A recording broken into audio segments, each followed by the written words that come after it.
भाई लोकतंत्र में उनको अधिकार है, आंदोलन करे, धरना करे, प्रदर्शन करे, लेकिन उनको लूटने का उनको कोई अधिकार नहीं दिया गया। 90 करोड़ रुपया की जो देनदारी थी, जो कांग्रेस पार्टी से लोगों ने लिया, उसको कांग्रेस पार्टी ने माफ कर दिया। यानी इससे बड़ा लूट का और दूसरा क्या उदाहरण हो सकता है? भाई आप कह रहे हैं हम निर्दोष हैं, तो फिर जमीन पर अब क्या लड़ाइए, कोर्ट में लड़ाइए। देश के प्रधानमंत्री के ऊपर कितनी आरोप लगी, कितना कुछ, लेकिन उन्होंने कभी भी कोई पार्टी को सड़क पर आंदोलन नहीं किया, बल्कि उन्होंने कोर्ट को फेस किया और फिर दोष मुक्त हुए पूरी तरह से। नेशनल हेराल्ड जो विज्ञापन स्कैम है, वो अपने आप में और देश भर में कितना लूटा होगा इसकी।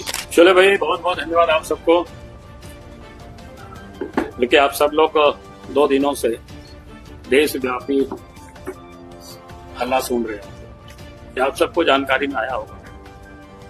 जब से 15 अप्रैल को नेशनल हेराल्ड की मामला में ईडी ने चार्जशीट दाखिल किया और उस समय से कांग्रेस पार्टी बिल्कुल बिलबिला रही और कांग्रेस पार्टी कहती है देश भर में आंदोलन करेंगे, धरना करेंगे, प्रदर्शन करेंगे। भाई लोकतंत्र में उनको अधिकार है, आंदोलन करे, धरना करे, प्रदर्शन करे, लेकिन उनको लूटने का उनको कोई अधिकार नहीं दिया गया। क्योंकि जिस प्रकार से, क्योंकि मामला को समझना ये जरूरी है। जब कांग्रेस पार्टी 20 नवंबर 1937 को एसोसिएट जनरल लिमिटेड यानी एजीएल का गठन किया, यानी स्वतंत्रता के पूर्व, और एजीएल के अंतर्गत एक अंग्रेजी में नेशनल हेराल्ड, हिंदी में नवजीवन और उर्दू में कौमी आवाज समाचार पत्र को इन्होंने प्रकाशन का शुरू किया। और एजीएल के जो मालिकाना हक, कोई उस समय नेहरू का नहीं थे, पंडित जवाहरलाल नेहरू नहीं थे, बल्कि उस समय के 5000 स्वतंत्रता सेनानी उसके शेयर होल्डर थे, जो अखबार का जो प्रकाशन कर रहे थे। और उस समय एजीएल को कई शहरों में सस्ते दाम पर ही जमीन उपलब्ध कराई गई, जो कि बिजनेस का नहीं था, एक काम करना था, यानी उस पर्पस के लिए जमीन उसको उपलब्ध कराई थी। 1956 में एजीएल को गैर व्यवसायिक कंपनी के तौर पर स्थापित किया गया था, जो कंपनी बनी है 1956 में, और कंपनी एक्ट की धारा 25 से मुक्त कर दिया गया। नहीं, कंपनी धीरे धीरे घाटे में चली गई। साल 2008 में एजीएल पर 90 करोड़ से ज्यादा का कर्ज बढ़ गया। एजीएल ने फैसला किया कि अब समाचार पत्रों का प्रकाशन नहीं किया जाएगा, अखबारों का प्रकाशन उसको बंद किया गया, इस प्रकार की, और प्रॉपर्टी के बिजनेस में कंपनी उतर जाती है। और फिर 2010 में सोनिया राहुल की एंट्री होती है उसमें से। एजीएल के 1057 शेयर धारक थे और उस समय इसी वर्ष 5 लाख रुपया से कांग्रेस ने यंग इंडिया लिमिटेड कंपनी बनाई।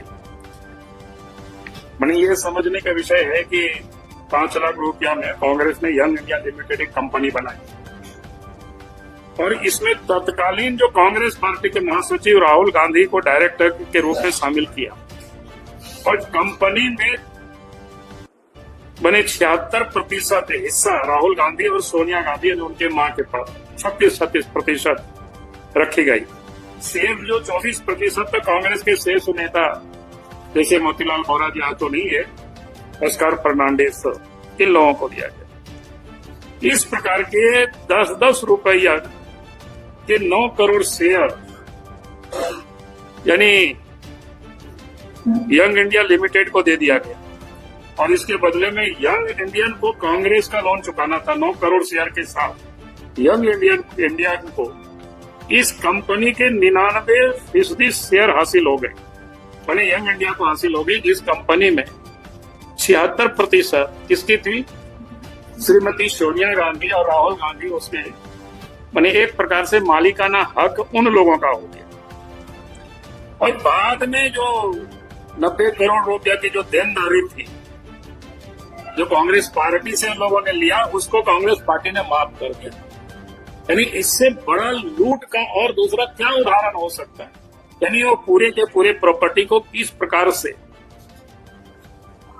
एक जो सार्वजनिक काम के लिए लिया गया, सस्ते दाम पर लिया गया, उस पर्पस को घाटे में दिखाया गया। चाहती तो सरकार, यूपीए की सरकार ढेर सारे राज्यों में थी, विज्ञापन से उतना पैसा आ सकता था, उसको बचा सकता था, लेकिन उनको बचाना नहीं था, क्योंकि वो सारे के सारे प्रॉपर्टी श्रीमती सोनिया गांधी और राहुल गांधी को देना था, और इसलिए ये लोगों ने सारे हासिल किया। तो ये जो आप देखेंगे कांग्रेस पार्टी का ये चरित्र है। यानी कोई भी पॉलिटिकल पार्टी अब किसी को कर्ज देंगे और फिर कर्ज दे करके उसको माफ करेंगे, ये तो अपने आप में बड़ा अजूबा कहानी है। यानी किस प्रकार से प्रॉपर्टी को लूटने का और हस्तगत करने का ये जो प्रयास किया है वो किसी से छुपा हुआ नहीं। अभी जो प्रवर्तन निर्देशालय जो काम देख रही है सारे मामले को, उसमें भी आप सबको पता होगा, अखबारों में भी आ रहा है, टेलीविजन डिबेट में भी आ रहा है। यानी 2012-13 से ही सुब्रमण्यम स्वामी ने उसको जेल किया था और उस समय से वो जांच सारे प्रारंभ हुआ है। तो ये जो पूरे खेल कांग्रेस पार्टी की है लूटने की, सरकारी और बाकी संपत्ति को हड़पने की है, तो ये किसी से छुपा हुआ नहीं, ऐसे साफ दिखता है आईने की तरह। भाई आप कह रहे हैं हम निर्दोष हैं, तो फिर जमीन पर अब लड़ाइए, कोर्ट में लड़िए। अब पॉलिटिकल प्रेशर दबाव बनाने के लिए कांग्रेस पार्टी चाहती है कि पूरे देश में हम आंदोलन करें, हंगामा करें। जैसे अभी आप देख रहे होंगे ना, क्या है अभी जो कानून बना है वक्फ बोर्ड का, वक्फ एक्ट जो बना है वो भी क्या है। यानी इस प्रकार से ये लोग लूटने, और वो सारे लुटेरे लोग एक साथ मिल करके देश में हंगामा करो, आंदोलन करो।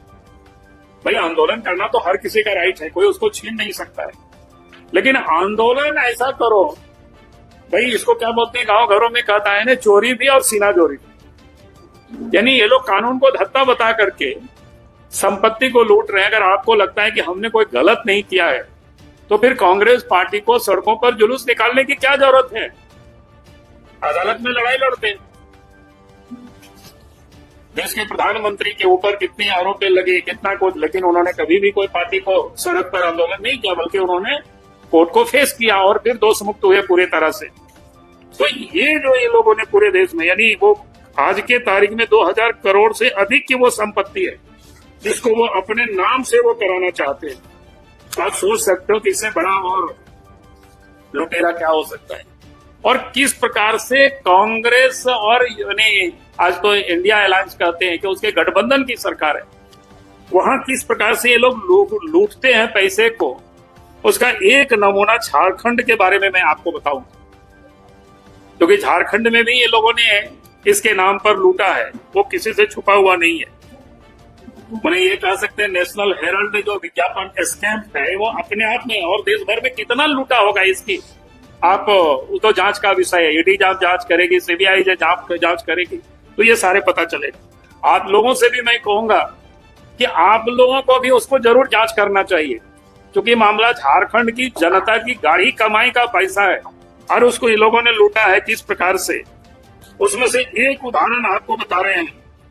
एक इवेंट था 9 अगस्त क्या बोलते हैं 2024 को, उसके लिए नेशनल हेराल्ड में जो विज्ञापन कब छपा है 11 अगस्त को 2024 को, यानी 9 अगस्त को इवेंट हो गया, कार्यक्रम हो गया, झारखंड सरकार ने विज्ञापन दिया उसके बाद।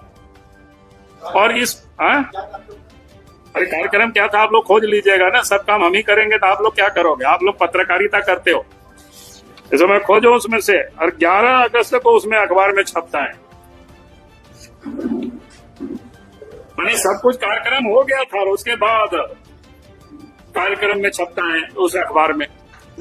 फिर उसी प्रकार से 19 तारीख को 19 जनवरी 2024 को एक इवेंट था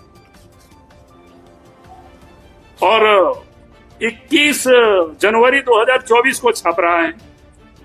ये है झारखंड की सूचना प्रसारण मंत्रालय और कांग्रेस पार्टी के लूट की कहानी में। तो 2 उदाहरण आप सब लोगों के पास दिया। आप लोगों से मैं कहूंगा कितनी विज्ञापन कब का छापा है, कब कब इवेंट हुआ, ये पता करो। आपके यहाँ जो पीआरडी ऑफिसर उनसे पूछो। और इसमें भी जिन लोगों ने छापा है, किस निर्दयता से जो लूटा है, इसको तो सीधा लूट है भाई। जिसका तारीख सब कुछ समाप्त हो गया, फिर उसको छापने की क्या मतलब है? तो इस प्रकार से ये लोगों ने पूरे देश को लूटा है और जनता की गाढ़ी कमाई का पैसा को ये लोग खाते हैं। और जब उनके घर में जब ईडी जाती है, ईडी उनसे पूछताछ करती है, तो फिर ये लोग कहता है कि नहीं, हम परेशान हम लोगों को किया जा रहा है। हमने सिर्फ मात्र आज 2 घटनाओं का थोड़ी सी आपके समझ उल्लेख किया है। मैं समझता हूं कि इस प्रकार की घटना झारखंड के कई एक राज्य, देश के कई एक राज्यों में हुआ होगा, खास करके जहां यूपीए या इंडिया गठबंधन अलायंस की जहां गवर्नमेंट है। तो ये लूट के एक उदाहरण में बताया। और इसीलिए हम चाहेंगे कि भाई इस प्रकार की जो लोगों ने लूटा है